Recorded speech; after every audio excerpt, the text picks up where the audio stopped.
setting sun? Is a smoking gun? Is a four-letter word? I hope it hurts. Love is a fatal flaw. Is a broken jaw? Is a burning bridge? Move your hips.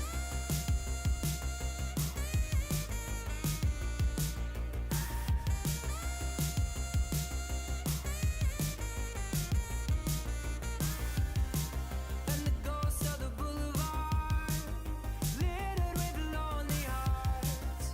A city like a graveyard, once was a postcard. When you lose your wonder, and you can't remember where we were living in the days of thunder.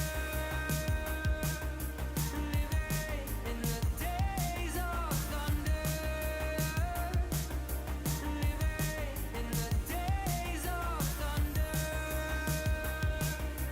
Living in the days of thunder. Living in the days of love was a dream to have, was a king-size bed, was an escape plan, was an open hand. Now it's a dog from hell, it's a dream you sell, it's an epitaph, it's a photograph.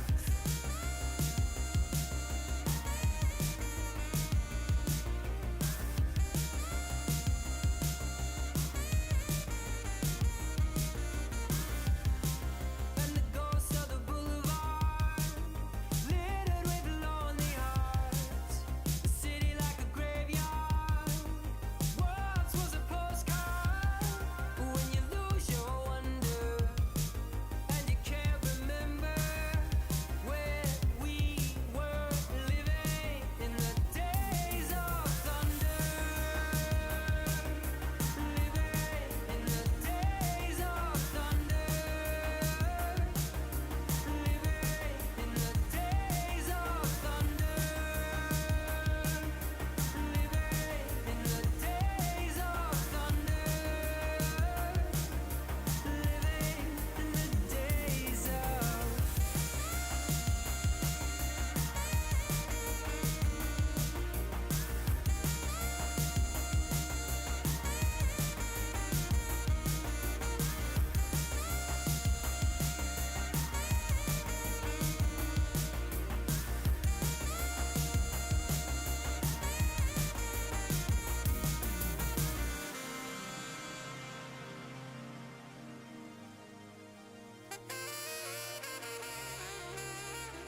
Hello, good evening, and welcome back, ladies and gentlemen, to the Overwatch Watchers Brawl. We're here for the first match of the lowers bracket, kicking it off with Blurry's Money Crew versus the Crimson Crabs. I'm 3.007, and I'm joined once again, thank goodness, by Sir Waltham.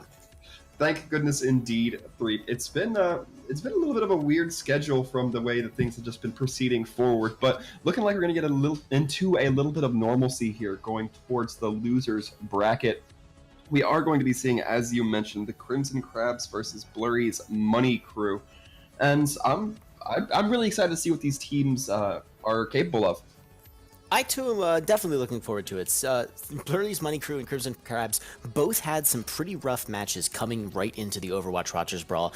They ended up both matches with a 3-0 against their respective opponents, the Citizens and the SK Racuñans. So while those two teams are going to have a pretty early brawl, literally, so to speak, pun intended, in the upper bracket, these two teams now get to fight for their lives in the lower bracket, and with the cash prize on the line, they're definitely going to be struggling and probably bringing their best to the fore. Yeah, definitely going to be seeing that move forward. And the advantage with these teams, if they win this one, then the opponent they're fighting next still not going to be as hard as their first matchups. So pretty much they got some of the hardest opponents out of the way, it would seem, just because of how the tournament is set up. No pregame interview moving forward, so I think we're just kind of waiting on the teams to get all settled, all moved in, and then we'll be ready to crack on to Lijiang Tower. Yeah, go figure. It actually takes a quantity of coordination for these teams to get all of their players wrangled up in ducks in a row, so yeah. That being said, that means we get a lot of time to think about the glory, the wonder of Lijiang Tower in the new meta, which has been kind of lending itself towards some interesting compositions. Yeah, definitely a lot of different kind of twists and turns being taken here. And I don't want to speak too highly on anything that we might be seeing coming out here. I mean, although I will always hope for the Pharah on Gardens, that is just a Waltham staple at this point. But otherwise, I think that, given these teams and given their position, we still are capable of seeing quite a lot of comps come out. I'm particularly interested to see Command Center, see how the comps shake out on that map. Yes, Command Center is one of the ones where we often say, oh, look, possibly here comes the May, or, maybe we're going to see something else a little crazy. And what we usually end up seeing is kind of a mishmash, lots of different stuffs, but more importantly, we see a lot of that crazy, awesome Reinhardt play. So when that comes out, you always get to see that little tank battle go down. The Reinhardt fakeouts are great. And sometimes you also do get to see something crazy. I distinctly recall a Bastion being set up on the outside high ground in one particular matchup, so maybe we'll see crazy stuff like that again. Yeah, definitely a possibility there. Gonna be pretty interesting if teams end up taking that positioning. That's kind of a strategy that's not so mainstream, not so commonplace, so I would kind of not expect teams that didn't have foresight to be well versed in that, well trained in it. So we'll be seeing how it affects this moving forward. It looks like there is going to be a sub in, though, already coming in from the side of the Crimson Crabs. That might also make their compositions a little less unique. Yeah, speaking of stuff that you definitely have to have practiced, rehearsed, and nailed to a T before you bring it into a tournament like this, that's going to be one of them. And having to bring in a sub means that if there is any crucial role, and these days in Overwatch, pretty much all of them are, then yeah, you're not going to be able to go with any kind of thing like that. That could put them at a disadvantage against Blurry's Money Crew, who it looks like have their regular lineup front, center, and ready to rock and roll, so to speak. Now, going back to that Pharah claim that we'd like to throw out there from the night market, there's some compositional potential on both those night market opposites, and the the garden. Yes, that's it, the lovely garden. Especially seeing a lot of that Pharah, maybe even some Widowmaker. It sometimes almost seems that it depends on which team gets sighted first and which one's going to be willing to return to spawn to switch up and match them. Yeah, and this is a little bit interesting because these teams, unless they've really done their research from last week or when they first initially played against their respective opponents in the first round, unless they've done a lot of research, they may not have a lot of feel going into this map about who is really going to feel comfortable playing what. So they may expect a Pharah from both ends, and one of them may come out with a McCree counter, one of them may come out with a Widow counter, and from there it has the chance to kind of bloom into that real counterplay that we like to, at least that I like to see, kind of come through where it's not just mirror comps. You start seeing, oh, well, they're running Widow, we'll run Wrecking Ball. Oh, well, they're running Wrecking Ball, let's go Brig, Sombra, all that kind of stuff. That has a lot of potential here, especially since I wouldn't say that these teams are the most meta-confined. Usually teams that have a little bit less to lose, already being here in the losers brackets, are kind of forced to be inventive out of necessity. Yeah, couldn't have put it better myself. It's the idea of, all right, you literally have nothing to lose except getting knocked out of the tournament, so you might as well do whatever you can to stay in it. And sometimes that might mean giving up that first few pieces of percentage points to get back to spawn, pick a comp that you think is going to better suit you. And sometimes it means diving in and see if you can eke out that first fight, since you're going to lose that comp out anyways. Absolutely, and as we speak about it, it looks like our first map is going to be the lovely Gardens map. I look forward to this. I'm not quite sure what we'll be seeing here.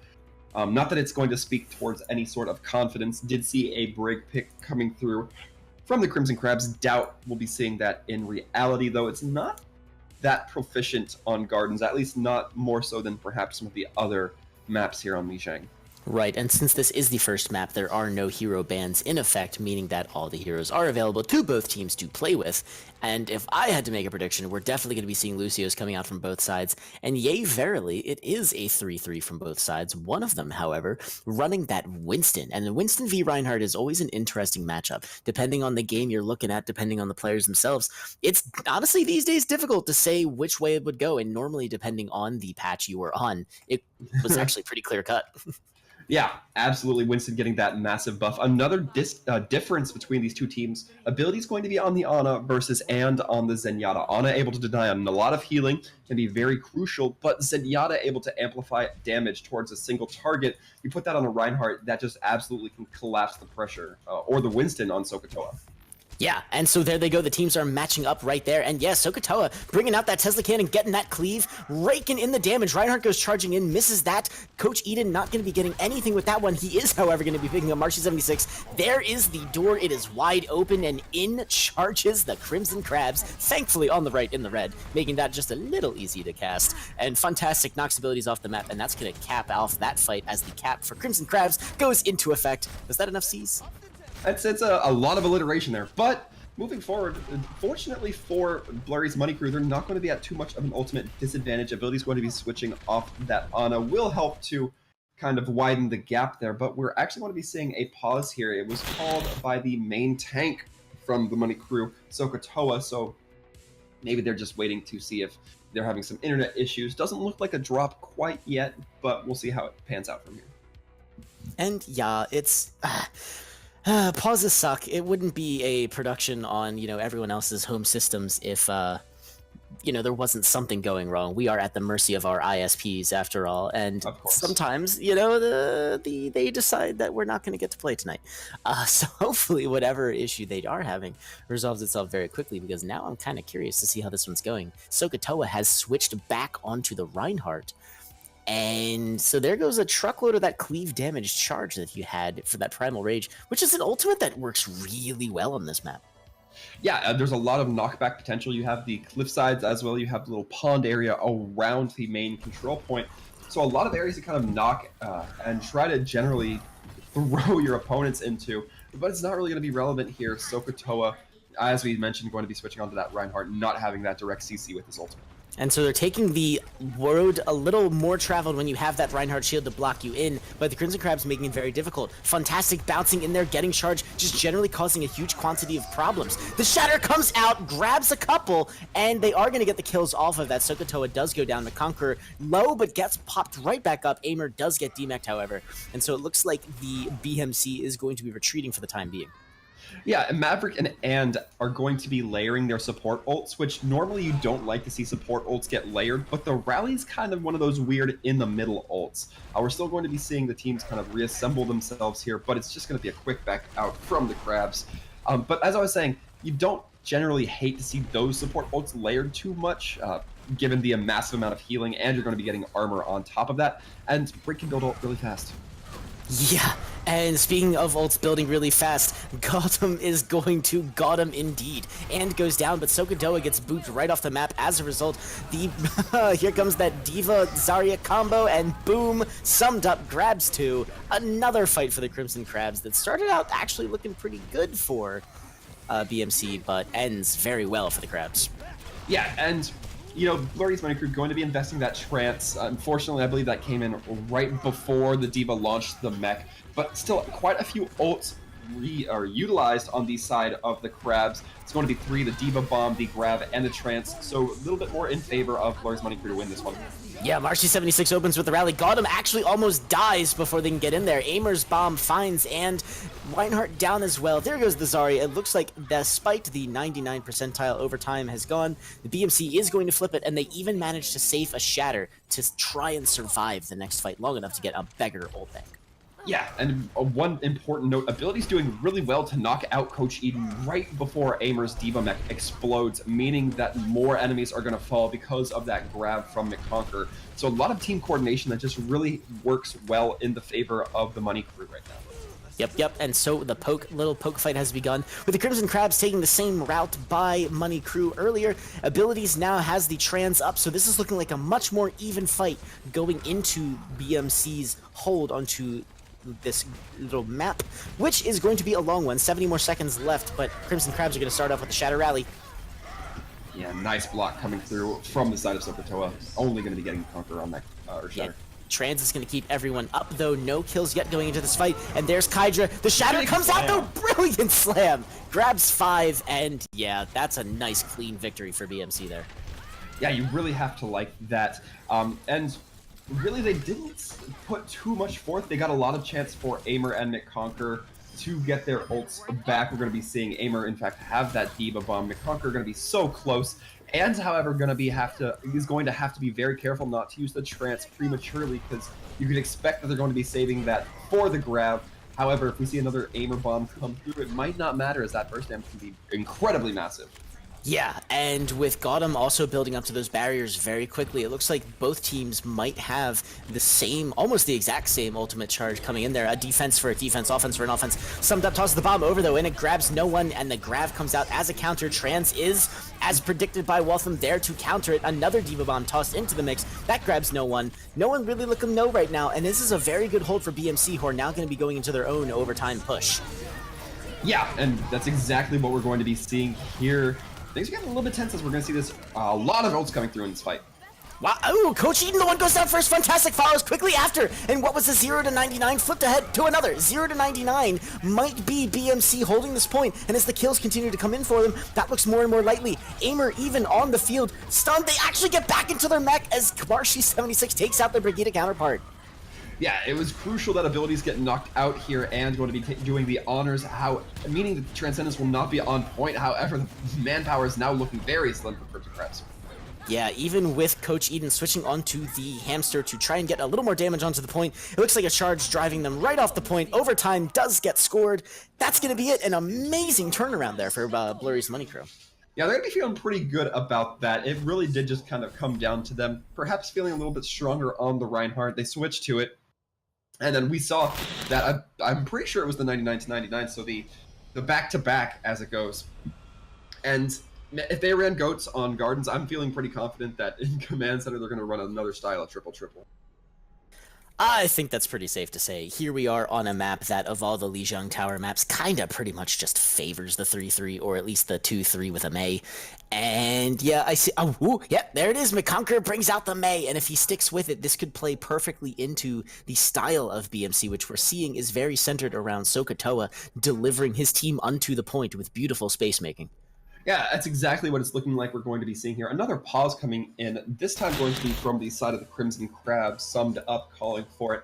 Another thing I want to touch on here, this is something that BMC, Blurry's Money Crew, tried to run when they started Gardens, and now they're going to try to run it again.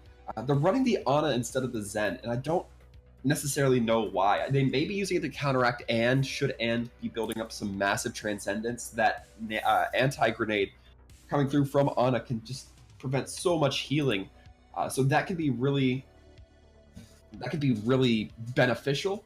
But I don't necessarily know if that's why they chose it for abilities, or maybe abilities is just more comfortable. Maybe they just want the nano. There's a lot going on here, but a lot of times we generally see the Zen being preferred over the Ana, so I'm curious as to why. It is interesting. I don't recall seeing any, massive nades coming out from abilities. Not saying they're not capable, but we haven't really been had a chance to see a lot of them. So the Coach Eden, he gets frozen very quickly. He's low. Are they going to be able to force him down? No! Amazingly, he gets out. There he is. Katoa. Hammer bypasses all shields except Zarya Bubble, which Kydra appeared to be out of. And it looks like it's going to be an early cap for BMC, who now have the very enviable position of being able to hold this choke with a Mei. Yeah, Nick Conquer really using those Mei walls optimally, and not only that, the team kind of buying enough time here, and another Mei wall going to be coming and separating just 2 more members. That is going to be a brutal stagger, and on top of it's going to be a stagger onto the 2 highest ult charged members of the Crimson Crabs, and 3 ults already coming onto the side of Blurry's Money Crew. They're going to be valuing that. Yeah, Aimer is now getting the chance to build up their ultimate to match Kydra, who has frankly been doing an amazing work, possibly because of the high charge they've been generating in the face of the massive quantities of damage BMC's been putting in there. And there's the wall again! Separates off Coach, and yeah, with the lower damage, they are able to come through there, but Maverick goes down, Counter Shadow comes out for Coach Eden, it's not enough, and Aimer, boy do they ever get that ult charge. Yeah, you're kind of okay with that, with getting that ult swiped from the Rhine. Coach Eden going to be doing the hammer down. I believe it only got Marshy or McConqueror, and it's not going to be closed upon because Coach Eden was just absolutely frozen in place by McConqueror. So you just have this giant Rhine blocking your line of sight, and you're not able to do anything. They're still going to be maintaining ult control here. Both teams having 4 on the line, though. However, worth noting, BMC will not have the Diva grab combo. That will only be on the side of the Crimson Crabs. Yep, so Maverick gets charged out once again, so the grab does come out. Counter Shadow comes in, grabs Maverick before they can go down. There goes the Diva Bomb. It comes out, it grabs 3! Nice. It's exactly what you like to see. Summed up takes literally the entire support line out. There is a grab that's going to come out from Aimer. That was a ballsy maneuver there, but I guess it kind of accomplishes what they needed to do. Crimson Crab's not able to get to the point until the Tiger is going to hit about... Oh, yep, there they go. Here comes the stall. BMC has a great chance to take this to 99. Yeah, it certainly will be on BMC to kind of drag this out as long as possible. They're already probably within 1 fight range. Double shatters coming through. You'll love to see it. Literally simultaneous, both grabbing about 2 each for their efforts. McConqueror goes down early in the fight, though, with a 5v6, now a 4v6. It looks like BMC is going to be giving this one up. At least it looks like they will have a couple of ults coming line to match Crimson Crabs, who, however, now also get to play Hold the Choke. Yeah, Gotham going to be one of the only people to actually get away successfully from that, which means a lot of ult charge has gone into the hands of the Crimson Crabs. And yes, if you're Blurry's Money Crew, you have just 1 fight to win to revert it back in your favor. You're going to have 2 ults to do it for on this push if you choose to use them. But still, you don't want to give that ult charge up that easily. Yeah, so Kydra, they get stunned, and the barriers has to come out just to keep everyone up. So it looks like a stun out, and there it is. Kydra gets the grab off, the shatter comes out as a counter. Diva Bomb goes into the back line. Maywall, nice. Yeah, it does do it. Fantastic placement. Yeah, you really like to see that. McConqueror on the Mei going to be very good at sectioning off that wall, and a nice block from Coach Eden's Earth Shatter. Oof, then there's the big anti-nade that they needed. Wow, look at that damage coming through. Both tanks go down, abilities even picks up fantastic. That must be why the Ana was coming out, with only 50% from Crimson Crabs coming out for this point. There's the retake, and they're going to be hard-pressed to end this before overtime goes out. Yeah, it's definitely looking... Oh, the grab not going to be quite catching the Reinhardt, but it's not going to matter. Blurry's Money Crew are going to be taking this, and based on the first half of Gardens, you wouldn't have expected it to go this strongly in their favor, but once they got the momentum on their side, they really started to swing it in their favor. Yeah, with a Sinatra-style grab coming out there for the purest of the stalls. That is just fantastic performance from Blurry's Money Crew. They are going to have, that is the Crimson Crabs, a lot of work cut out for them in this next map, but fortunately, they're going to have a hero ban on their side to make it just a little easier. Yeah, that certainly is going to be the truth. And, I mean, what do you ban if you're on the Money Crew? You're showing your hand kind of a little bit here that you like running the triple-triple, but Blurry's Money Crew seeming to be a little bit more proficient on that triple-triple. At least with the core characters, when they switch to the Reinhardt, they're looking better.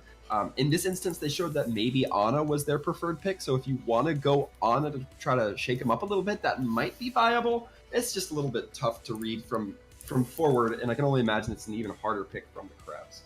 Yeah, so again, it's the classic problem of it's the catch-22. Yeah, you can ban it for the other side, sure. You will also be banning it for yourself. So you have to pick that hero that you can safely get rid of for the other team while, not really hurting your own possibilities or performance. Eichenwald is going to be picked for the next map by the Crimson Crabs, which means... It means, well, at the very least, they wanted to play it, and possibly they have something up their sleeves. I think one of the things Crimson Crabs are going to have to do here, though, is they are going to have a comp, I think, that isn't a 3-3.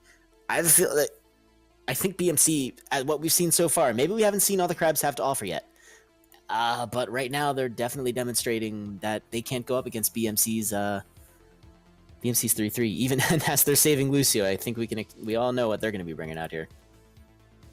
Yeah, I think that BMC going to feel pretty confident. They're going to want to probably choose to save their more niche picks, because that would really be the only thing that the Crimson Crab would be able to ban over them. In this instance, I always talk about it, though. Eichenwald, especially first point, the 3 stages kind of have some unique map geometry that enables different comps. So there's the tavern above the first point that allows for bunker-style compositions. There's also got very high skyboxes on this part of the map, so you're able to play Pharah, Mercy a little bit more proficiently, which typically means that hit scan become more viable on defense. But also in the third point, you have that very interior designed high punch ground pound kind of style comp favorites. And then for Streets phase, you have the high ground, which always favors dive. If you're able to get your tanks up there, it just really helps you to kind of control the map. So there's a lot of different routes we could go here. We might even just see this atypical rotation. That being said, with me putting forth all this theory crafting, it might just be 3-3 all the way through, and then I've put all this thought into nothing. Well, if either team wants to run a Diva with their 3-3, they're not going to be having any of that. Super banned. Diva. So that's fascinating. How on the planet Earth are you going to... A diva-less comps from both sides, ladies and gentlemen. There's no other way to put it. I cannot wait to see what this defense comes out with, let alone the Crimson Crabs starting offense. Yeah, it is wild to see the Diva kind of getting banned here. Diva, one of those picks that's kind of universal in all the comps we talked about. So in all the comps I just kind of covered, with the exception of maybe Bunker. You still probably like to see it in a Bunker style comp. But for Dive, Diva's a very mobile tank.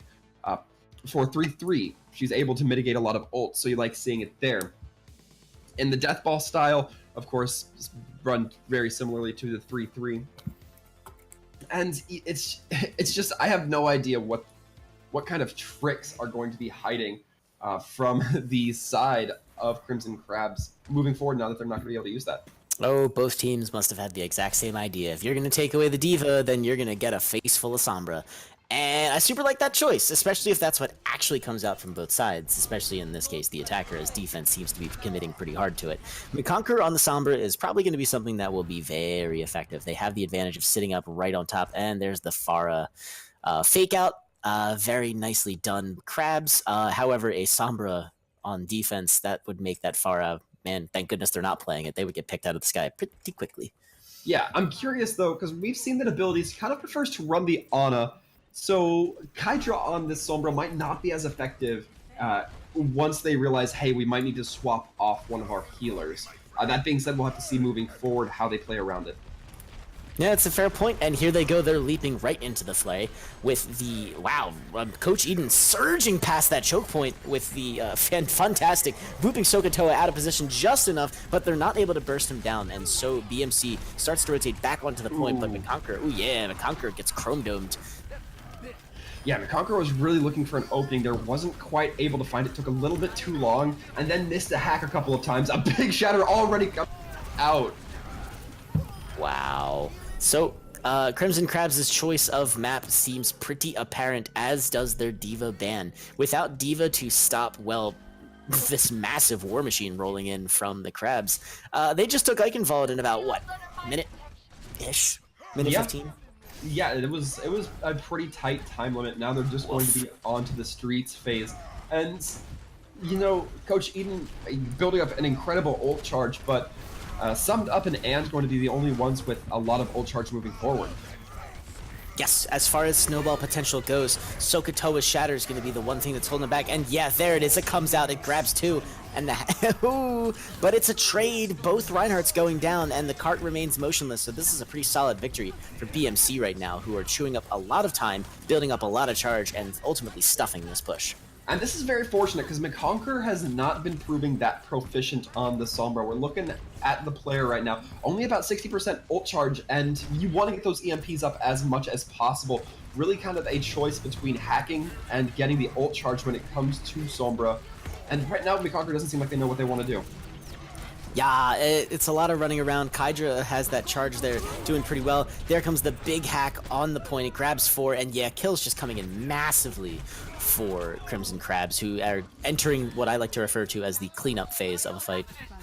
Yeah, Crimson Crab's going to be looking still pretty good once they kind of regroup and get back together. McConker about to have that first EMP on point, but they're going to have to be really careful because, as I mentioned before, we're going to be seeing the Honor Switch, not from abilities like I had thought, but it's going to be from And. So we're not going to be seeing a lot of potential for McConker to really get the first kill off of that EMP onto the Zenyatta, since, you know, there's no Zenyatta. Ooh, gets stunned out of the Shatter. The EMP goes in, and Gotham still goes down. And that's just the kind of way it has to be sometimes. Crimson Crabs drops the grav right onto the cart. The trans is there to pick up the damage, and Anti-Nade comes flying in, though, gets bubbled away. Now Marshy. Oh, no, Marshy. Yeah, so Marshy getting booped there was God. very crucial. A nice hammer down from Coach Eden right as the bubble was gone from Sokotoa. You like it. He generated yet another Shatter. He opened the fight with a Shatter. And in the span of about 30 seconds, he built up another one, probably thanks to that grav, which for a Reinhardt is like a ult-generating wet dream. Fantastic boots off his Lucio counterpart in a, King of the Jungle style hit. And yeah, the clock has barely moved totally in time in terms of how quickly Crabs are ripping through Eichenwald. Yeah, and I want to talk about the hack, the EMP we saw from McConker. It was a big hack. We saw 5 members get targeted, but it just did not seem like there was follow-up. Whether that's a fault of focus fire or just poor positioning, I'm not really able to say, but you got to think that they really need to tighten down on the side of Blurry's money curve. They're going to get some use out of that Sombra. Yeah, and ooh, so a 6-man hack from Kydra, though, means that that's not going to be happening anytime soon. That's so many ults you don't get to bring to that fight. And just, oh god.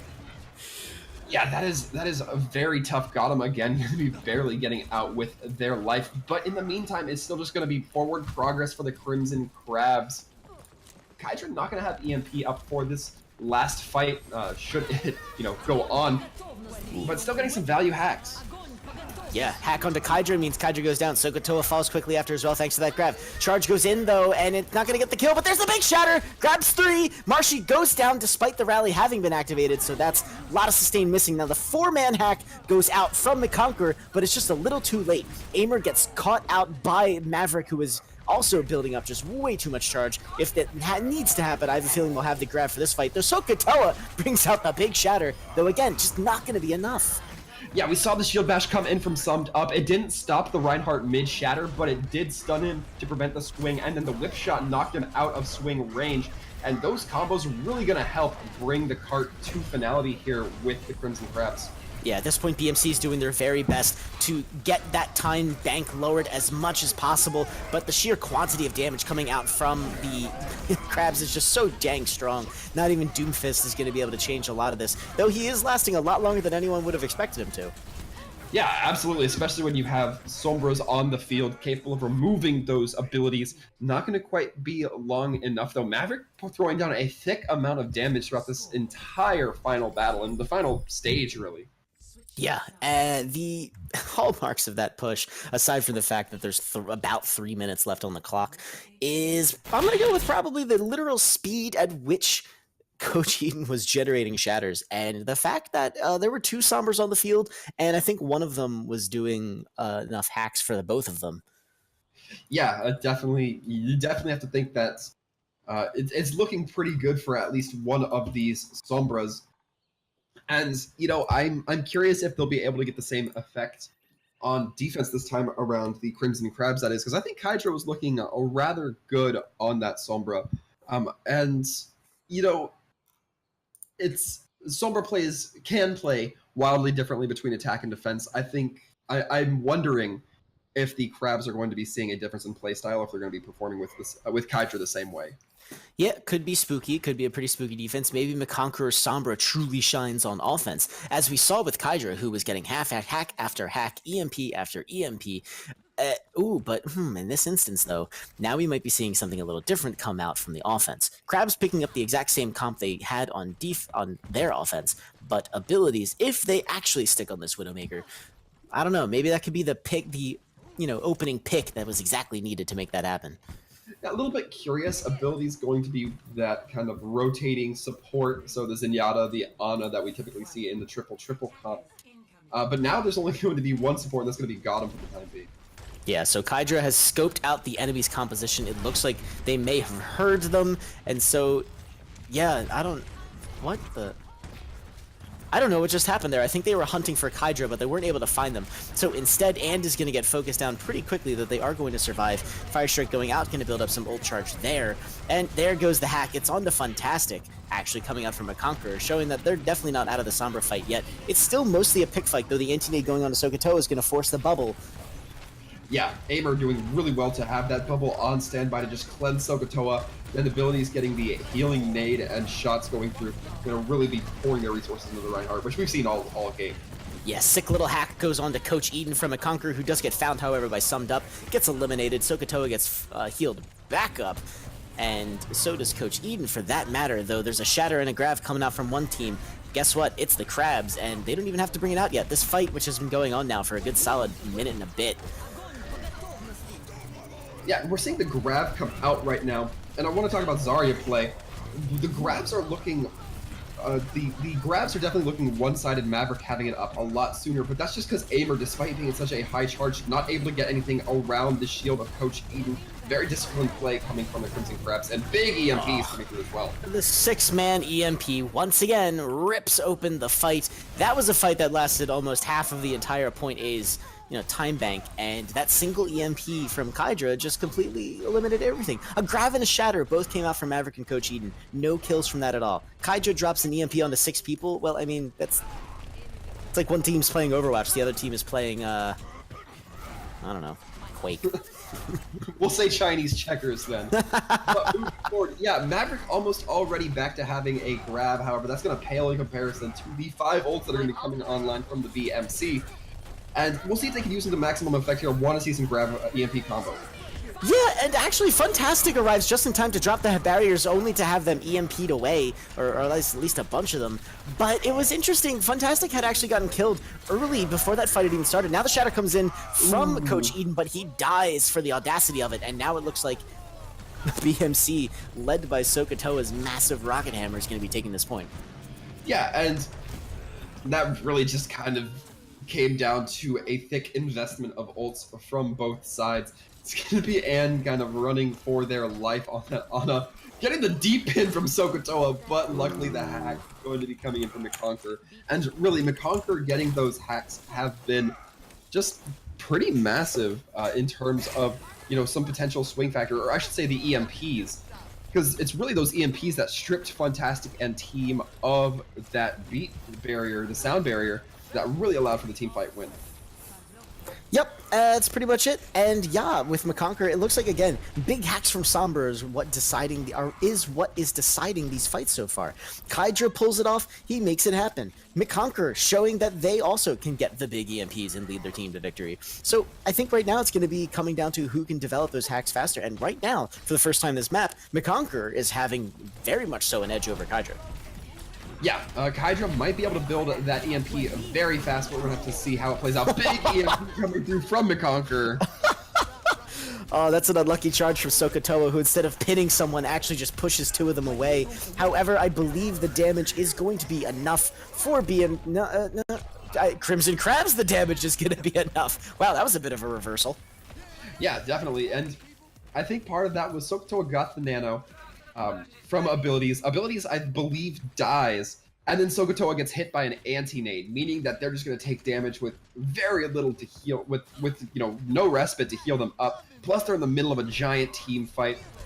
It's just kind of a mix mash of, a brutal of mauling there, but a big EMP coming from Kydra now. Yeah, and so, wow, boom, there it is. And so, again, so close again, rather, McConquer had the fantastic EMP. Honestly, everything was really there for them. I want to actually say that I think missing that pin onto at least one of the crabs may have been what led to that fight to nothingness. Because Kydra gets the hack and the kills start immediately coming in. The follow-up for that Somber EMP has to be there. Yeah, a nice sleep onto Fantastic, not going to be able to be quite capitalized upon. Nice grab. Ooh, and the dueling grabs come out, but the ante was on Maverick, and so they do get focused down very quickly. Now Marshy76 drops the rally onto the fight just to give them a little more sustain, because we've seen crabs turn these fights around before. So instead, the BMC is going to be marching right along, and Fantastic trying to grab back onto the map, but not having that Lucio there means that BMC, instead he's just going to boop Sokotoa. Sokotoa getting slept and then booped by Fantastic. You like to see those supports coming back to frag in their own special way. Oh yeah, and speaking of which, that fight was actually looking pretty good there for a second for BMC, then the crabs. Now it looks like BMC's back on top. Despite the hack onto Gotham, there's not going to be any barriers for this fight, but with crabs holding strong here, the ults are looking very good for BMC. Yeah, and it's one of those spots where this is late enough in the map, in the second point, to really have to contest with the defender's respawn advantage. It looks like BMC going to be handling it fairly decently, though. Yep, and Hydra is going to grab Sokotoa. The boop from Fantastic was real. Anti-nade onto Gotham and Marshy, but there's no follow-up. McConqueror does go down, and is no longer on the field to be distributing those nades. Ability sitting on the cart looking like they're going to be able to bring this to the end. Yes, Kydra is not able to touch the cart, so BMC gets to live on this map just a little bit longer, but they've only got 2 minutes left to push it home, and they will definitely not be beating the time of the Crimson Crabs. Yeah, they're not going to be. And Fantastic barely getting out of there alive. That would have been brutal if the Lucio player got left. However, we're only going to be having a few ultimates moving forward. Aim are going to probably be having Zarya grab at the end of this fight, if not halfway through. The slam coming through from Eden. Oh, picks up 3. Ooh, fascinating. And so yeah, the crabs once again, they just come out with the one ultimate, and like that's the fight decider. When the follow-up from the crabs is there, it's not always super consistent, but when it's there, it is a guaranteed fight victory. I don't think we've ever seen BMC flip a fight around decisively like they have after the crabs really open up that fight. You're absolutely right, and it's looking like the crabs are in top spot right now. They have 3 ults online. Already they're going to be hitting Blurry's Money Crew with some damage. We're going to be seeing Kydra pestering just enough to get that EMP out, which, we have a grab, we have an EMP. It's not hard to see what might happen this fight. And there's the grab. There's the grab. The anti-nade goes in. Unfortunately, not going to be able to get anyone for them. But ooh, the 6-man EMP once again from Kydra. And what a shocker. It leads to an almost full team wipe. Yeah, that time it took a little bit more ults coming through from the side of the Crimson Crabs, but Blurry's Money Crew not exactly going to have the time or the resources to fully grow and capitalize upon it. Fantastic going to be having barriers, as will Gotham, and Sokotoa really needs to rush to point if they want to have any chance of having ults near point.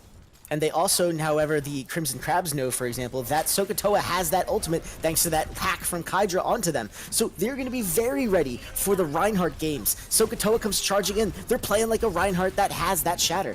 And so they get napped for their sins. And now the barriers from Autumn is here. Anti-nade comes in. It's a fight on the point, but Fantastic has managed to build up to their own barriers. They're not letting Sokotoa get the chance off, and so they have to leave with the barriers. Oh, there it is, though. Coach Eden goes down. The shatter comes out. Doesn't get anyone, though. Yeah, it looks like Sokotoa may have just been a little bit impatient. Did almost hit Marshy, or summed up on that Brig, but will have that personal shield out to kind of prevent the knockdown effect. Barely going to be time to get on point from Crimson Crabs. But a huge hack from BMC. That was big. They started out with Coach Eden. They do pick up the and. Here's now the fight turnaround that we were talking about. Hasn't happened yet. 2 kills from the Crabs, but here's BMC. And they focus down, summed up, and they grab it. That was so close. The BMC came a tenth of the overtime bar from dropping that, from losing the point. and they're not going to have any time on the time bank. The best they can hope for is going to be a draw, and that is a lofty feat in itself, given the time bank of the Crimson Crabs, but still doable, still possible for Blurry's Money Crew to not come out of this with a loss. Definitely. It looks like this, however, might be the start of a BMC turnaround. That last fight there was huge. They demonstrated that they are able to take a very bad situation that they were put in by the Crabs and turn it around of their own volition. Massive, huge. I love it. So they're going to be bringing out the May. Wise. You got 2 minutes, 46 seconds. The last time Crabs came through here, they ripped through the point so quickly, I almost forgot how much time the map starts with. And then now, however, this is some really good, solid, serious stall. Eichenwald really has just this one solid choke point, and a May wall is fantastic at forcing a team to go where you want them to. Yeah, May kind of one of those stall characters that can just bring maximum efficiency, using the ability to stay on point as long as possible. Of course, McConqueror not too unfamiliar on the May anyway. We've seen a lot of McConqueror play this May on prior maps in the later series and even on Lijiang Tower just now. However, they're going to have to deal with Kydra, and Kydra's almost certainly going to have enough time to build up an EMP. So that might be a little tough if they're playing too clustered on the side of BMC. Right, Kydra already taking the right route onto the map. They are in the backline, and now they see the comp, and they are picking out their hack targets. Actually, this might even be the opportunity for them to force them away from the point with a little bit of that. Marshy 76, they're scanning for them. They got that rocket flail going constantly, but they've taken the right side, but Tokatoa picks up, and Coach Eden goes down shortly after. This is BMC's defense that they needed to bring out. Yeah, Kydra actually got the hack onto abilities, which, you know, it's perhaps not the most crucial in a fight that hasn't really broken out yet. The sleep dart can be, you know, pretty decent, but the anti-nade and healing boost nade you're going to be saving for, you know, when things really start to get edgy. And we didn't really see that come out, so the hack onto ability is probably not optimal. You'd think you would have liked to see it on Sokotoa, maybe McConqueror to prevent the walls from coming out. Yeah, it's great to not have Anna have access to her healing nades, but left click is 100% available, and it is very usable. Meanwhile, however, Sokotoa still has shields, McConqueror still has their abilities, and holy moly, that's a fast blizzard. Almost less than a minute. Yeah, McConqueror looking very friendly on this May. As I mentioned, the wall coming out not going to quite section off anybody, though. No May means that blizzard goes out right there, kills for days, BMC goes nuts, and it's 0 progress on the point, despite that little bit of progress being generated from Maverick. And it's looking very good for BMC, though this is the moment of reckoning, as it almost might be a big 6 coming out from the Crab soon. Yeah, I anticipate that Maverick might use the grab a little bit early. They might try to combo push with the grab EMP alone, see how that goes. And they're not going to have a Zenyatta on the side of BMC to really deal with all the burst damage that can come through, or deal with all the heavy damage that can come through, not necessarily burst. Yep, and so there it is. The grab goes in first. The barriers follows it up. McConqueror goes down, and the EMP comes in on everyone else, and the barriers are completely eliminated from everyone but Gotham. There's the shatter. BMC is gone. That's it. Crabs crack the point open. This first tick will come very quickly. Yeah, that was exactly what the Crabs needed. We saw the grab come out, then the ult gets popped, the sound barrier gets popped rather, but the Sombra has that EMP at that exact moment, so Kydra pops that EMP hack. It nullifies all the sound barrier shields, I believe, except on the side of the Lucio. And then from there, it's just like having your normal opponent stuck in a grab, and they can't use abilities. That's pretty massive. Yep, and it was huge. Wow, I almost missed that boot from Gotham. Holy moly, that was amazing.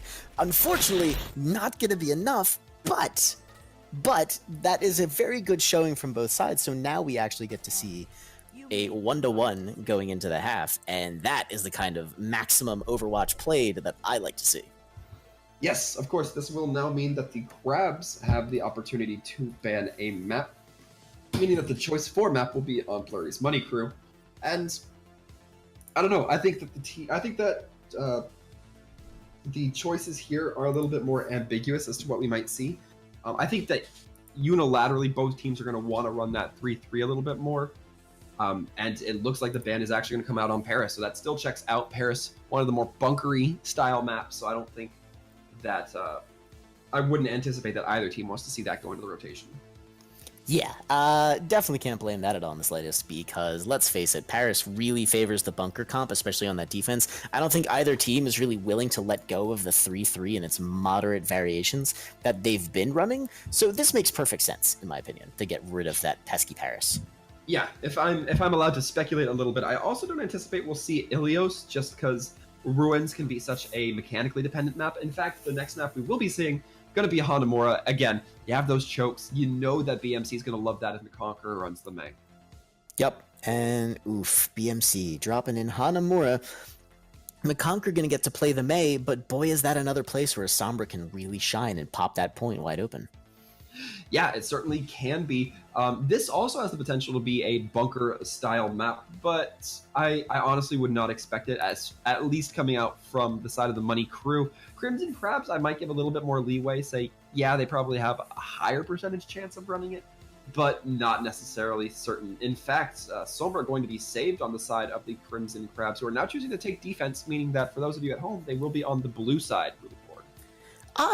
As far as Hanamura goes, that unless you have a rock solid, mega practiced, very comfy attack on Hanamura, I'm pretty sure that's how you have to go. So if you can control the flow of the game by taking that first defense, that first big hold, you're in just such a fantastic position.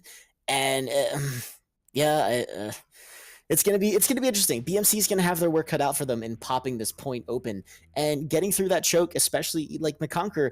The specialty of May not super applicable on the attack. Could you make it work? Probably. I don't know. I'm sure there's something no one's thought of yet. But boy, they might be forced to pull out that Sombra, and they were showing some good proficiency there at the end. But it was definitely the May that was demonstrating real solid action. Yeah, and worth noting, there's not going to be a Zarya, meaning that Diva from last game will be back in play. No Grab's going to be coming out, so we won't be seeing any Dragon Balls, EMP bombs, anything like that coming through.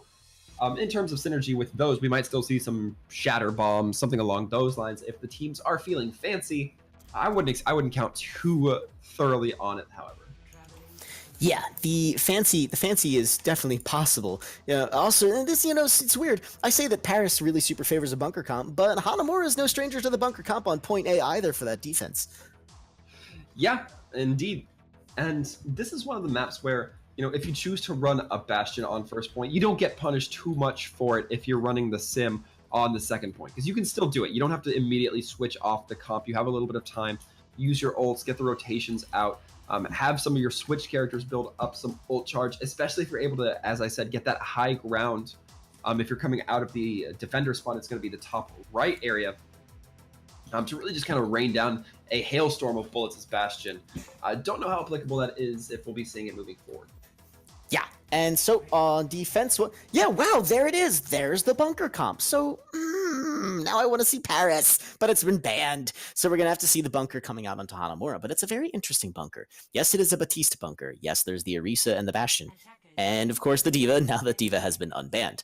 Kydra on the Sombra, though. Solo heals from Zenyatta and Batiste. Or I guess not solo heals, but not rocking the third healer and the no other damage source. Or rather, no other... this is...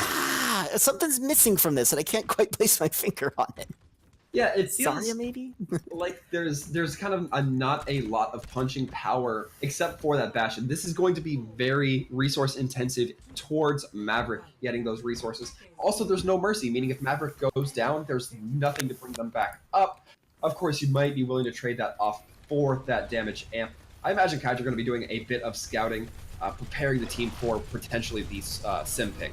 Yeah, that's it. That's what I was looking for. The Mercy. There's no resability here. This bunker comp is going to get busted at some point in time, and when it does, Mercy is one of the key components in getting it back online. Now, the rotation is real. They're getting up into that area that they need to be so that Orisa's shield can get the most coverage, but that means they've given up that valuable area on the point where the Bell can be used for great coverage, but Maverick has demeched Aimer. That's big. Marshy76 already pulling out that barrier-busting laser beam, and Fantastic goes down thanks to a rocket hammer. Gotham finds Coach Eden.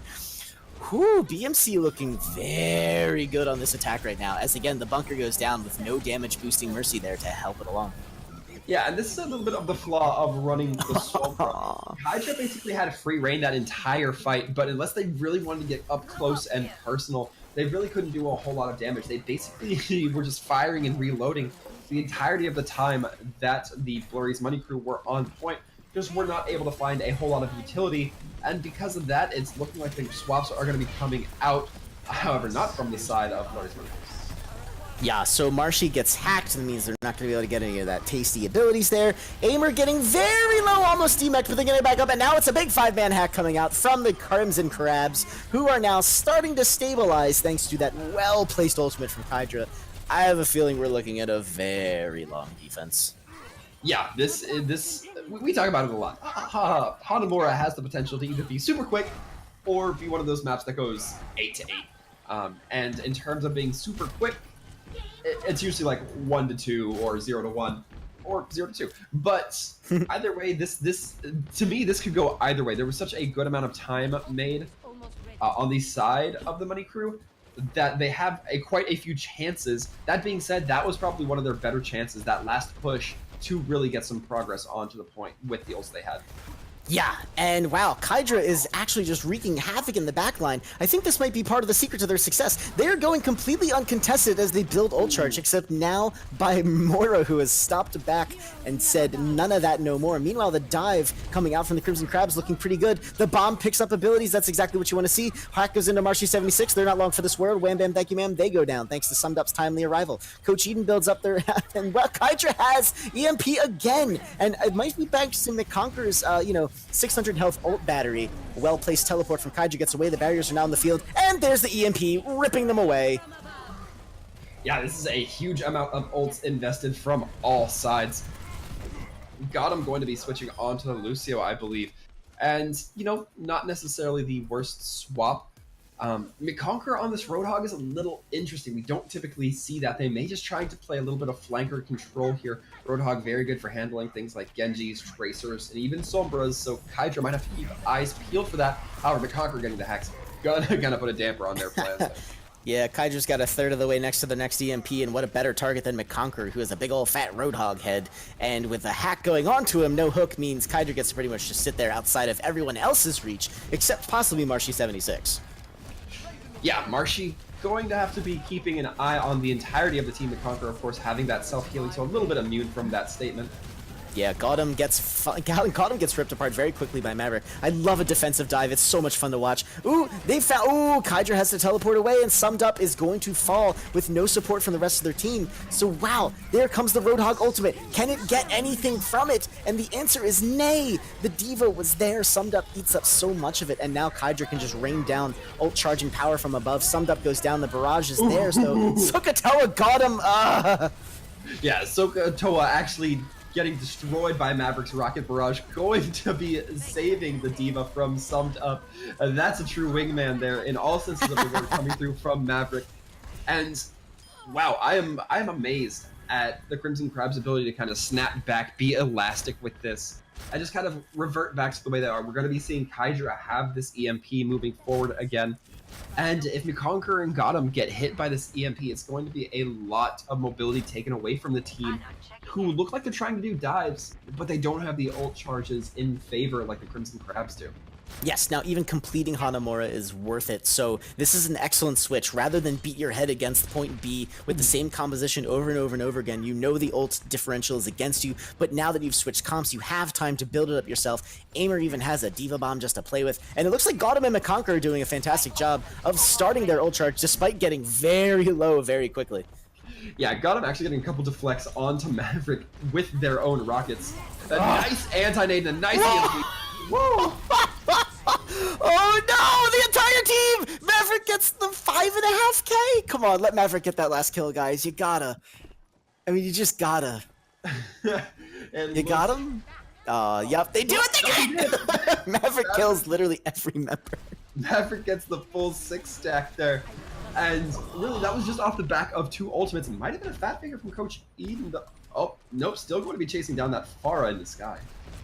Yeah, and I super dig that. Marshy 76 getting very low. Mercy's regen is going to save themselves. But it was a very... Oh, Aimer getting demeched early into the fight. Looks like going dive may have been kind of exactly what the Crimson Crabs wanted, as the dominance that they are showing is so massive, there has yet to be a single ult generated from BMC. Yeah, and it's tough, right? Like Aimer's had the Diva Bomb up a couple times, but what do you do? This Pharah is being such a nuisance, and this is not an area we typically see Pharah in. I'm not surprised that we're not seeing a whole lot of proficiency in dealing with her. Another 5-man EMP goes in. Maverick grabs McConqueror to start it off. Got him, however, noticeably not hacked. Does build up to the blade. Rips it out immediately. The nano boost, however, doesn't go. Wait, yep, there it is. Yeah, it did go onto him. Hard to tell from the glow. They're able to find out the tanks, and a bomb goes in, but Ant picks up Marshy 76, and Maverick pulls out another barrage, grabs Sokotoa. With defender spawns being what they are, it's going to be difficult for BMC to take the point on this push, but they do build a tick. Yeah, Maverick going to be getting that anti-nade, but because of the Diva Bomb from Aimer, not going to be able to utilize it a whole lot. Ability's getting the sleep, then the cleanup comes through from McConqueror. So overall, they're taking advantage of these openings in the individual players, but it's not quite fast enough to build a whole lot of progress. They're going to have some progress on the point, though, which is a comfort zone if they don't win these next few pushes. Yeah, and so here we go, though. Maverick is already raining down justice from that top side. It looks like Sokotoa and McConqueror are going to have to be leading this charge here. Abilities will probably build up that nano in the middle of the fight. It's going to be up to Gotham to see if he can get another blade before overtime is truly exhausted. And wow, what a sleep dart. There's McConqueror's barrage, though. Fantastic does go down, but abilities is the trade. Aimer looking low. Are they going to get demeched? The answer is no. Instead, it's summed up. Aimer does get demeched, but boy, are the crabs looking good on this defense. Yeah, it's like I said, Kaija really manipulating the fact that the Pharah is so much better when she can fly. Hitting that EMP on the Pharah means that they're grounded more than a million per hand in the cookie jar at this point. Yeah, Gotham goes down. No more ult charge for you. It's 10 seconds left on the point, and now we're starting to see the stall picks coming out from the offense. McConqueror grabbing on the hamster, but way too many kills coming out for the Crimson Crabs. We're looking at the end. They have built up a little bit of progress, though, beyond the first tick, though. So that's actually kind of huge. Yeah, and I really like, on a side note, how this map went from kind of switching to the focus on the prior two maps, which we saw, the focus onto the DPS, or the focus onto the tanks, and now the focus is on the DPS. We've seen a lot of strong play come through for these Sombras, for the Pharah, for the Mei. So really, we've kind of seen that rotation where before we were talking a lot about Sokotoa and Coach Eden's play on those main tanks. I like how the focus has kind of switched for these teams. It shows kind of an adjustment of priorities, which I can never disagree with. Having that flexibility, having the ability to reassess yourself and reevaluate, always something that's valuable. Yep, and I love seeing that too. Too often you see teams like just continuously go with the comp that they've picked, and you'll see 5.5 minute long pushes on Hanamura point B with not a single hero swap coming out from that attacking team. And you know, the very definition of insanity. What was it? You keep doing the same thing but expect different results. You know, entropy doesn't usually work in your favor like that. You have to do something to affect that change yourself. And, you know, BMC took it into their own Blurry's Money Crew. They tried to make it happen, and they honestly did get enough progress that maybe if their defense proves even more stalwart, they technically can win the map. Absolutely. And folks, while we have a moment, don't let me forget to remind you guys that we haven't talked about it this entire game. Don't forget the Twitch MVP polls, bottom of the screen at the Twitch chat. Let us know who you think the top player for this match has been so far and who he continues to be. We still have a few more maps to go here, at least one depending on how these teams shake out, but we're going to get cracking on with the action here. Once again, a continued dive from the Crimson Crabs, and now it will be BMC's turn for the bunker comp. This time they will be popping Marshy onto that Mercy. I like it. It's probably the way it should have been. And McConqueror on the Symmetra, meaning that they're going to try and use that teleporter to bring Bastion where they need to without needing him to unhook up. But Kaija going to fall afoul of those Symmetra turrets, and boy are being used to excellent hazing, so to speak, effect. Coach Eden is going to fall. Aimer's going to pick him up thanks to that damage boost. And yep, it's not looking good for the Crimson Crabs at the moment, who are one down. Fantastic gets frozen. They're somehow going to live. Summed up also getting halved. They are not going to get demexed, though. They are going to make it out of there alive. Yeah, it's kind of a touchy spot here for the side of the Crimson Crabs. They're doing a lot of poking. They're just trying to investigate the area, but that means that there is less time on the clock for them.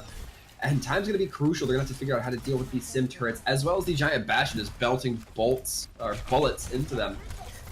Yeah, go figure Bastion does a lot of damage. Who'da thunk, right? And it looks like they just haven't gotten that hint. Summed Up gets demeched rather quickly. Maconquer, Deflect doesn't do a lot against a laser beam that is locked onto your teeny tiny ninja body. Gotham even finds Kydra. This is a very good defense coming out from BMC, who have now burned a minute 20, or sorry, a bit more than that off the clock. Gotham even finds Summed Up for a great late stagger.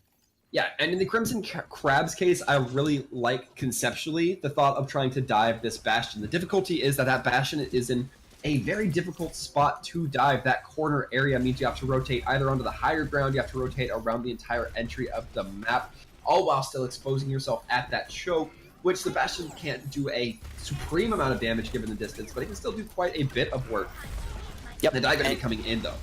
And so now ults are starting to get activated for both sides. Abilities throws out their ultimate, but Maverick does find Aimer. Now here comes the blade. Are they going to be able to get the Mercy? No, not before the res! Aimer gets resurrected, but abilities and Sokoto go down as a result. Aimer brings out that tank configuration. Fantastic boops the Conqueror away, though. So that tank, which has yet to get a kill thanks to Summed Up dogging them, but Maverick and Fantastic are going to go down. Aimer finally drops, but Blizzard gets tossed onto the field, but I think this could be the Crimson Crab's take now that the spawns are starting to favor them a bit.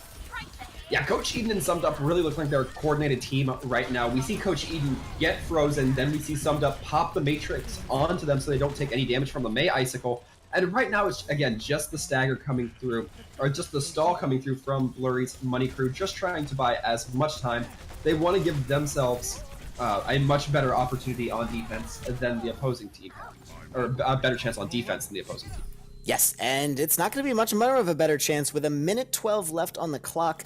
I have a feeling that this could be just exactly what BMC needed to get that defense really happening. Many switches coming in as well. McConqueror going right to the Pharah.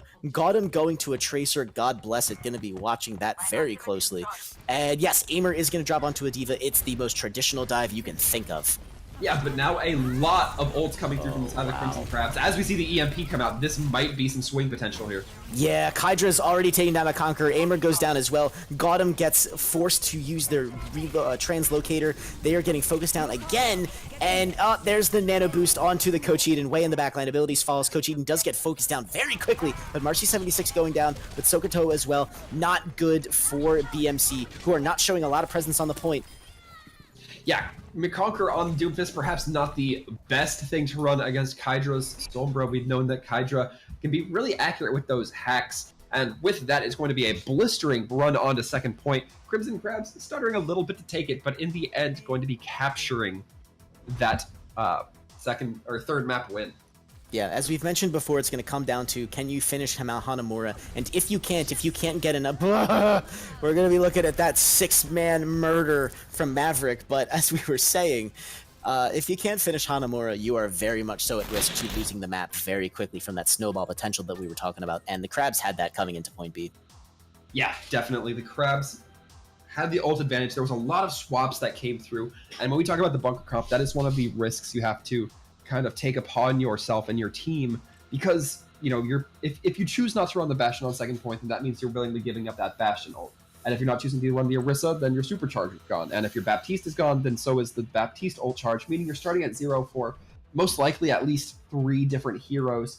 Usually you don't see the Mercy. In this case, I think we did see the Pharah come out as well, so the Mercy wasn't impacted that much. But it's a lot of ult charge to surrender, making it one of those really boom or bust kind of comp styles.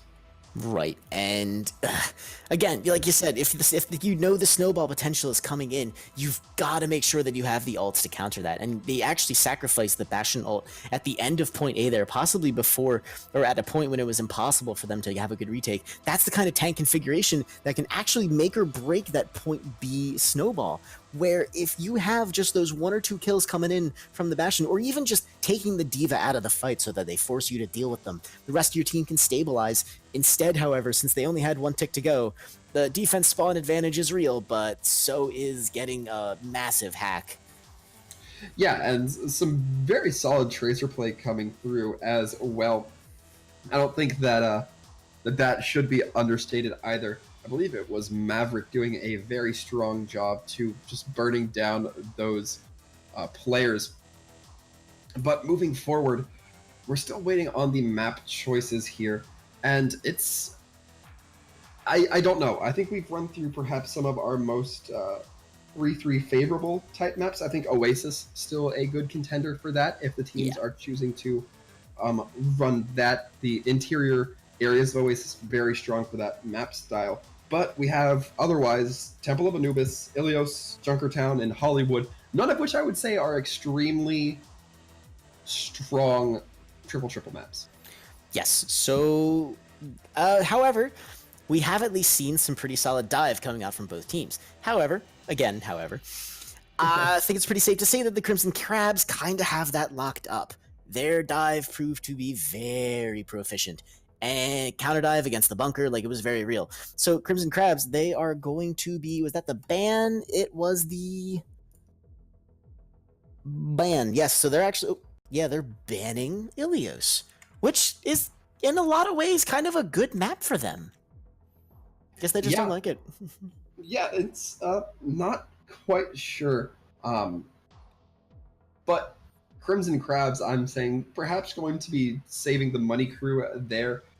We have not seen a lot of hit scan proficiency on the money crew, and I think that when it comes to hit scan, there's kind of a proclivity against it on Ilios. So I think that both teams going to feel pretty comfortable walking away from Ilios without having to touch it. Yeah, I honestly can't really blame them either. As you mentioned, the mechanical skill on Ilios can be very much in demand, especially if you get stuck on that Ruins map, which has a much longer setup, so to speak, and makes for some of those hit scan players to shine. However, what could possibly be coming out if they wanted to go control point is, let's see, could be... Oasis might have been banned still. So, yeah, I'm not sure. Ooh, it's interesting. Eichenwald seemed to have done pretty well for BMC. Yeah. Crimson Crabs did kind of eke that out, but... I don't know. We know that we're not going to be seeing Temple of Anubis next. Yeah. Because we won't run the assault style map back to back. That means that it's basically between Oasis, Junkertown, and Hollywood. And between all of those, I think Oasis and Hollywood perhaps more likely to be seen than Junkertown, and it looks like Oasis is exactly going to be the pick coming through. So I believe Oasis may have been... No, yeah, Oasis was not banned early on, so yes, that's going to be it. Interesting. Oh, that's right, because Paris was banned. Boo. In any event, though, I think this is a solid choice.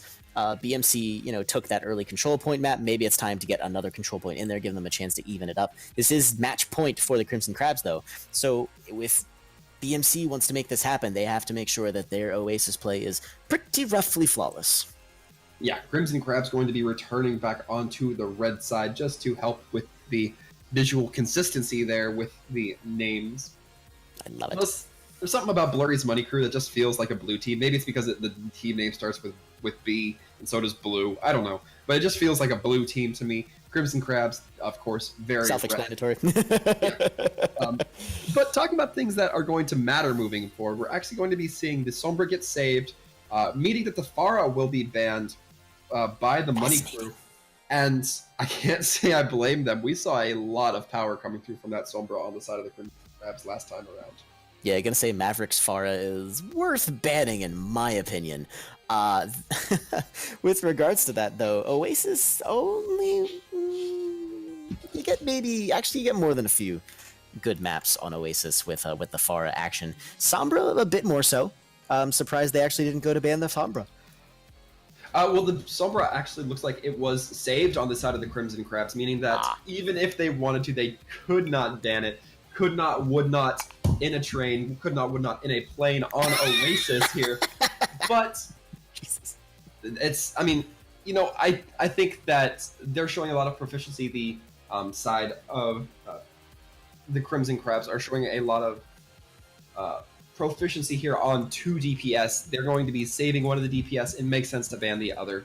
I still don't think I've seen a whole lot of hit scan DPS come out. But interesting, because right now the Crimson Crabs look like they're locking onto a DPS heavy competition for the time being. Fascinating. Well, if it's the Crabs, Oh, they're doing that Hammond Mercy. Oh, that's going to be super fun to watch if they actually come out with it. This comp is punchy, it is angry, it is ready to kill, and this could be the Crab's match point, victory plan, so to speak. Come out guns a-blazing and just do as much damage as possible. And actually, from the other side, we're also looking at a kind of a dive. It's divey. Yeah, It's kind of Genji. I would say so. We have the dive tanks. And the team's already going to be meeting at the elevator. That is rather.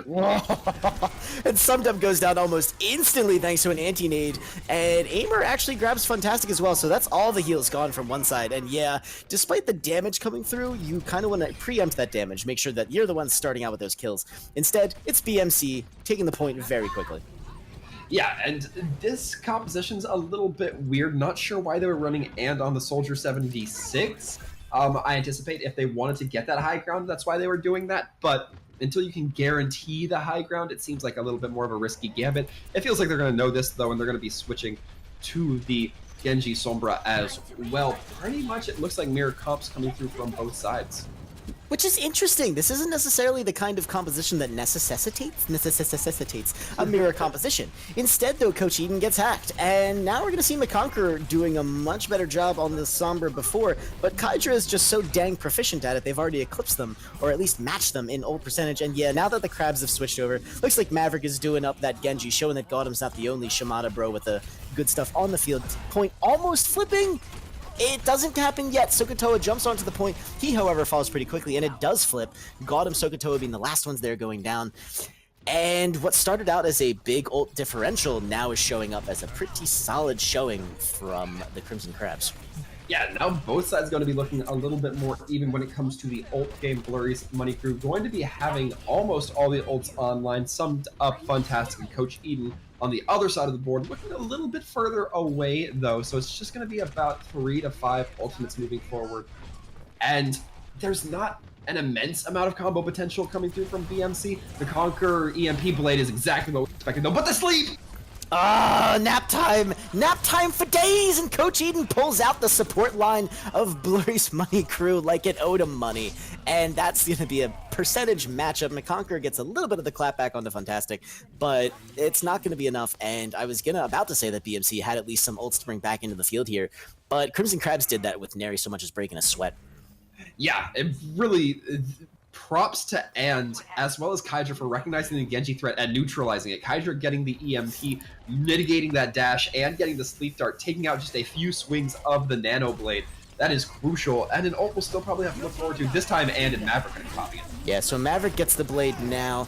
He's hungry, he wants blood, and bam, the Diva Bomb goes out. That's not even going to be enough. The Nano Blade was on, but unfortunately it actually didn't do as much damage as you would have expected, you know? Percentage is definitely building, but I wouldn't call that a definitive victory, until Gautam fell. Yeah, comparatively it was very good, but in terms of the grand scheme of things, perhaps not as much.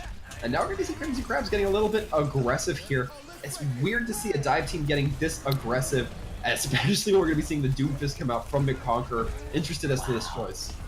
Yeah, McConqueror does go down very quickly. It doesn't look like Doomfist is the choice for any of these two teams here. Sokotoa is going to be the one contesting the point, driving that overtime, but that's just going to be a lot of ult charge as the hack goes on, and Maverick almost has that other blade ready to go. He almost accidentally takes down Aimer with Hydra, but Fantastic does go down, and now the Nano Boost is here. Dueling blades are on the field. Devo goes down. Marshy 76, a big risk. He does fall as well, and now it's huge though. Kills being traded from both sides. This is the second time in a row I've seen And get the sleep onto the nano boosted Genji. A massive Ana player coming through here, just getting some valuable mileage out of those resources. And for this game, looking pretty good in my eyes. Yeah, it's nice to use a single cooldown Twitch MVP plug to negate an entire ultimate. One of the reasons why they nerfed Diva's defense matrix back when they did is that Farah's Barrage, Roadhog's ultimate just were being completely eaten. But Marshy, and that is, on the Ana, that cooldown usage requires a little bit more skill, and they have now consistently pulled it off twice in a row. Yeah, and really once that happens, all that's required is to not do anything, just to not touch the sleeping target, and they can stay sleeping for, what is it, I think like 4 seconds, something around that timeline, but that is still an immense amount of time for a single player to be out of the fight.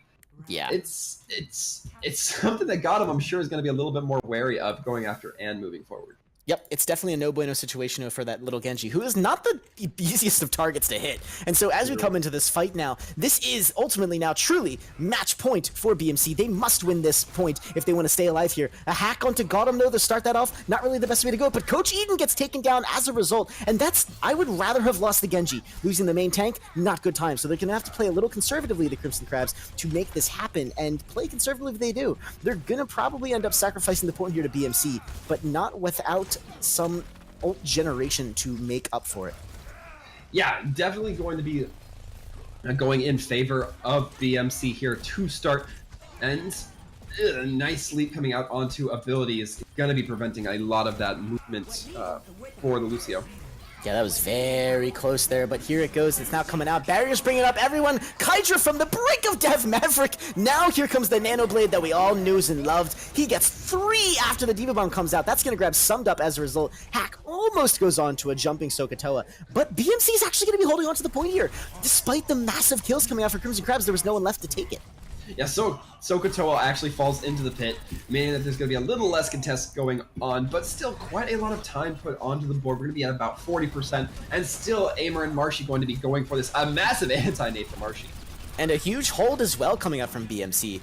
They're almost going to take it to 50% before Crimson Crabs can get that retake on there, showing the importance of, fighting on the point when necessary. So instead, though, now we're going to see a much more ultimately dominating Crabs coming on, and ooh, it looks like there might be a tonal shift coming in from BMC. The first switch has come in. Marshy has jumped onto the Brigida. I have a feeling Gotham's here. Oh, but the 6-man EMP! I don't even know what was going to happen. It doesn't matter. Yeah, wow, that was... You don't really need to worry about ultimate economy and cooldown when Kydra disables all of that anyway. Gotham's still going to be going for that Genji Blade, though. And doesn't get the sleep dart this time. Gotham goes right for them, rips them apart. Sokotoa goes down, however. Aimer and eventually Gotham as well. Demeched and killed respectively. And I have a feeling we're going to see Gotham switch over, Sokotoa probably as well, to a Reinhardt. And this is a very Reinhardt-friendly map. It is not going to be coming out, however. Gotham even sticks onto the Genji. Nope, yep, okay, there it is. There we go. And now we'll be seeing the switches coming through. I'm wondering if we're going to be seeing the Conqueror switch off this Doomfist. I would expect we are. The Doomfist very vulnerable to the Ana, to the Sombra. Pretty good against the other dive targets, but still probably feeling a little bit more comfortable on this Zarya. And a return to triple is what we will be seeing. Yeah, and Reinhardt, again, very strong on this map. Oh, they're starting this one off very good. McConquer immediately picks up the kill onto Kydra. And even, however, with the big anti-nade coming out, the bomb does not get anyone summed up, not going to catch anything there. Oh, no! They get the D-Mech onto the Aimer! That's huge! Yeah, Aimer going to be disabled as well. It will be Marshy getting knocked into the pit for a brief time earlier. But now very low team numbers going through for the side of the Crimson Crabs. And, it took a little bit of ultimates, but we're still going to be seeing the Crimson Crabs do a decent showing of it. They're still going to be pulling back. Nice slam. Big slam comes in. Coach Eden's down and follows shortly after. They have the ultimates, though, for a bit of a retake, but BMC now, again, looking very strong. They're starting to rotate their ultimates. McConquer going to be bringing up that Zarya beautiful grab, with Gotham and abilities having their support ults coming on very shortly. And it's going to have to be very, very shortly, because Maverick and do have that Nano Blade up and ready to go. They really want to try to use it before the combo can be mitigated by support ults. There it goes.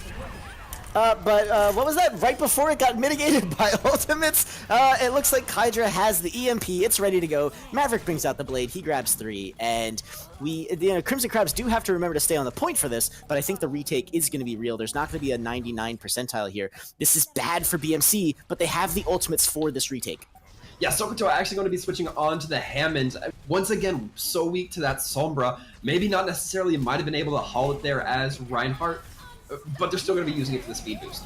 Diva bombs both on the point. Everyone's got to leave, and Aimer's the one who picks up the big kills, grabbing and Coach Eden. One fight is the territory here, and despite the 99 coming out from the Crimson Crabs, if BMC can clean out Crabs very definitively, they can take this all the way without any chance of a retake.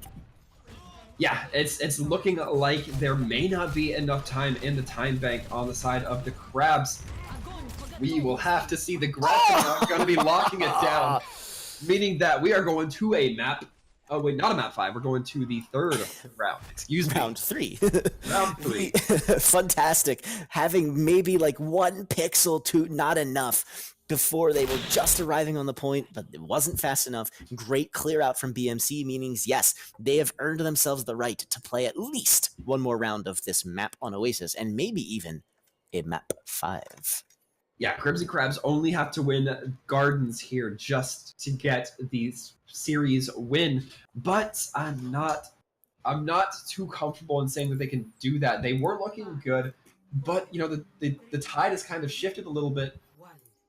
We're just gonna have to see. It's gonna, I anticipate, be a lot on Kydra and the coordination with these EMPs and hacks as well, because that's really the big difference here. Yep. And so here we go. Wow, that's a very fast teams going straight for that high ground, and that's going to be huge. Woo, and the BMC gets the charge out early. Summed Up goes down immediately. Unbelievable. That's so good from BMC coming out right now. Sokotoa showing us a Reinhardt that was just completely absent from the early stages of this match. Yeah, really. Blurry's money crew looking strong right there. It looks like it took Kydra just a little bit too long to get lined up and ready to collapse with the rest of the team.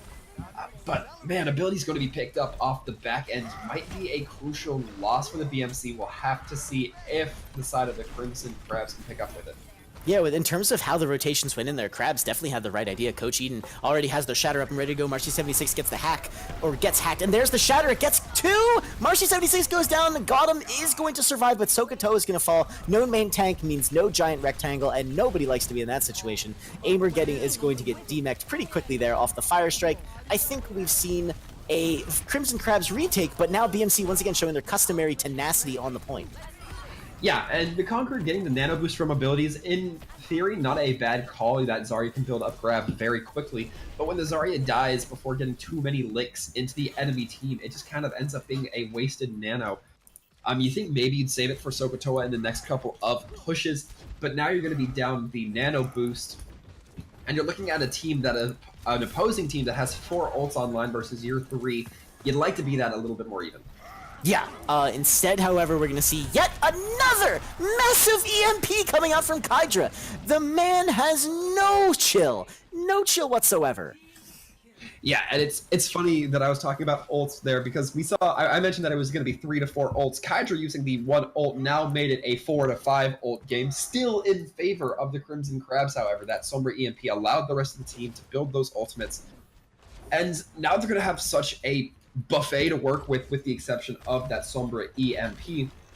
And meanwhile, Gotham's going to have to be really competing just to have that Lucio sound barrier, which they know won't be able to be mitigated by Kydra. So the grab comes out now. Aimer also brings in... Oh, they get shattered, stunned? I don't know what happened. They are going to get back into the mech, but it's huge. The trance keeps everyone alive, and the Conqueror already goes down. Ooh, Coach Eden does get whip-shotted right off the map, though. So that is a very even fight we're developing here. But look at the ults that came out from both sides. Both of them committed just about almost everything. Summed Up is even throwing a rally into this fight. Very different from the one ult fight that Kydra can contribute, and yet still... Kydra now has EMP again, Crimson Crabs still has the point, and all they have from the side of BMC is a Nano Shatter. Yeah, BMC's gonna have to be very careful here, because just as we talked about how Kydra was able to those ults so fast last fight, they have that EMP up again. It is certainly within their capabilities and capacity to do it this time around.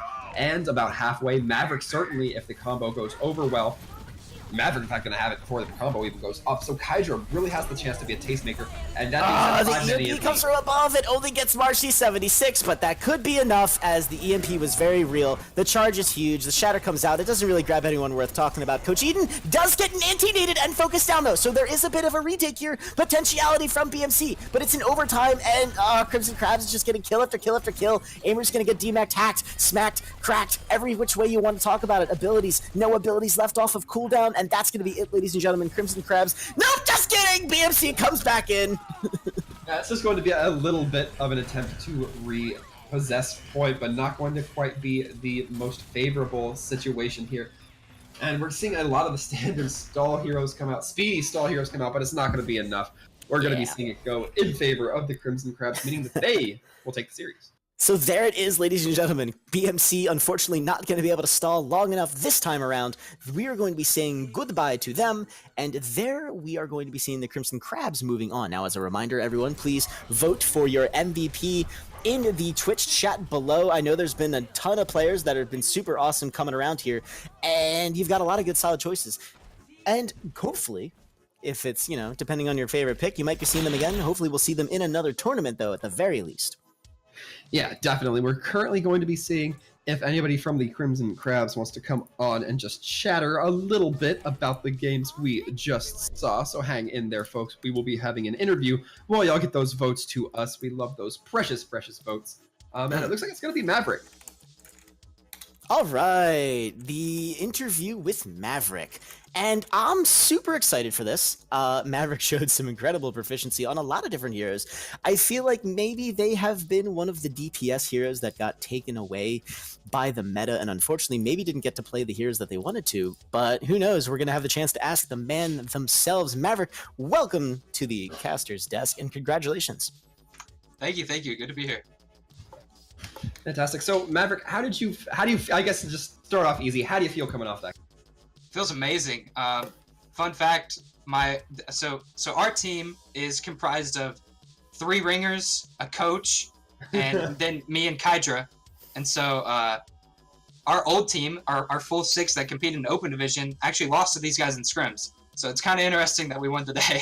Wow. Yeah, it's kind of going full circle there, it seems. Absolutely. So talking about the compositions that you guys had some fun today with, again, you guys lost to them in scrims, but now you're coming out and you're definitely on top. You're going to be moving on through the tournament. How does it feel getting to play the more DPS-centric compositions?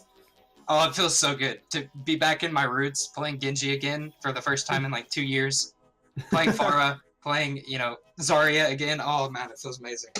Yeah, we saw some massive Pharah play come through on Hanamura, if I'm not mistaken, as well. You and Kydra looked very coordinated when it came to, well, Kydra and the team, I should say, looked very coordinated when it came to like those EMP collapses. Is that something you guys spend a lot of time practicing? Oh, absolutely. Kydra is a absolutely fantastic Sombra player, and so we try and get him on there as much as possible, and that's something we didn't really think about the first map, but a lot of teams around this rank and around tier 3 really struggle against Sombra, so I'm sure Kydra's gonna thrive anywhere he goes. Fantastic, definitely something to look forward to. Now, looking at the opposite end of the table onto Blurry's Money Crew, they ran a lot of Mei. Was that something that you guys kind of had to kind of find a creative way to deal with, or was it just one of those things where it didn't even really phase you guys?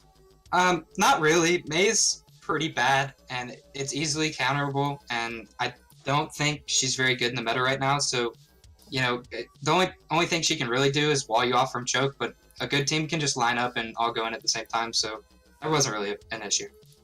Certainly. Fantastic. Well, Threep, do you have any more questions? Yeah, so we're talking about how you guys were feeling going up against the Maze, looking pretty confident.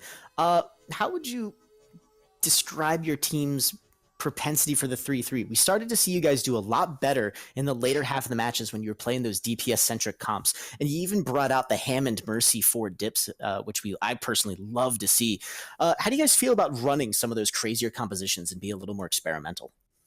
So we originally started with 3-3, and we got, I wouldn't say stomped in the first map, but we lost pretty bad in the first map, and so we decided we wanted to stray away from that, and we started having a lot more fun, and we were laughing pretty much the whole time during the matches, and it was just a really fun game. So playing other comps other than GOATs is always fun for me. Let that be a lesson to the lot of you folks. Having fun while playing a game is still possible. So thank you very much. Well, thanks for coming in and talking to us, Maverick. You've been an absolute cheer, and we're looking forward to seeing the Crimson Crabs move on through the tournament. Absolutely. Yes, sir. Thank you. Have a good one, my friend. You too.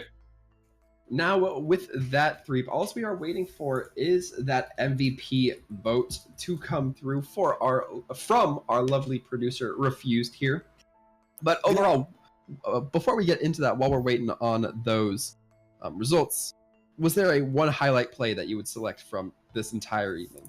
I've got a couple options, honestly, and one of them is going to be it's going to be a couple moments from the BMC, a couple moments from the Crabs. BMC had those, Maverick had mentioned, those 2 wall-off moments that actually were just super amazing at making sure Control Center went in their hands. It happened twice in a row, and both times they were able to capitalize magnificently. Meanwhile, on the Crimson Crabs, I'm going to point to literally every 6-man hack that Kydra got, and Maverick followed up on. Particularly, yes, of course, the 6-man murder barrage. But just ultimately, every time Kydra had that EMP, you almost knew there was going to be the 6-man or the 5-man or minimum a 4-man, I think. But props to the Crabs. They were always able to follow up on there. Yeah, I'm going to be going ahead and taking a little bit of a more defensive stance when it comes to my favorite moments from this round. I definitely liked seeing how many sleep darts Ant was landing onto the nanoed and blading Genji. It was pretty massive. But now that we've kind of gone through our special memorable moments, we can go ahead and hop over to the viewer's choice. If you want to go ahead and do the honors. Yeah, because Coach Eden, Reinhardt, Master, and sometimes Winston is going to be pulling in the viewers' VMP choice. And honestly, I can't say I blame them at all in the slightest. In the meta that we see here today, the main tank, the leader, the anchor of the team, has a lot of hard work to do, and Coach Eden definitely made it happen.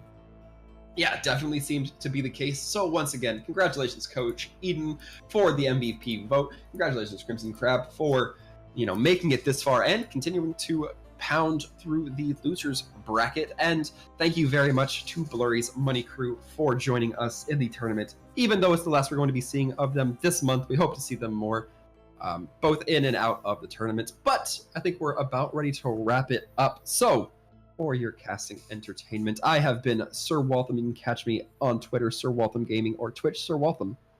And I've been 3.007. Grab me on Twitch or Twitter at 3.007. Absolutely fantastic, and we hope you guys have a great night and stay safe out there.